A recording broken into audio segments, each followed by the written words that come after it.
Hello, good morning, જય દ્વારકાધીશ. તો આજે આપણે ઉઠી ગયા હતા વહેલા ને વરસાદ તો કોઈ ઉપરી આવવા નોમ લે એમ નથી. આવા વરસાદના પરોણા આવ્યા છે ને પરોણા પાસે થોડી વાતો કરી. આપણે તો પછી નાહી ધોઈ તૈયાર થઈ અને તિલક ને માથું ઓળાવી દીધું.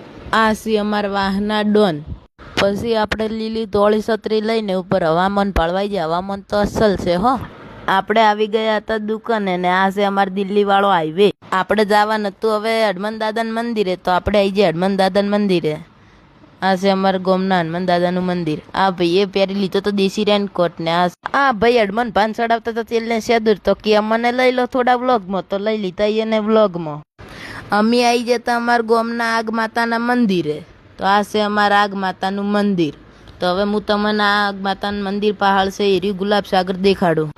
જેડામાં વરસાદ ફૂલ હતો એટલે આ ગુલાબ સાગર તળાવ ભરાઈ ગયું હતું. તળાવ ભાળીને આપણે આવી જતા ઘરે તો હતું બટાકાનું શાક, ભેગી હતી ખાટી ખાટી સાસ ને ફૂમતાઈ. તો અમે જતા અમારા પરોણાને મેલવા તો એને મેલી દીધા. પછી અમે કડીક બેઠા તો બાર તો આવી ગયો તો તડકો. અમને તો આશ્ચર્યજનક લાગ્યું હો.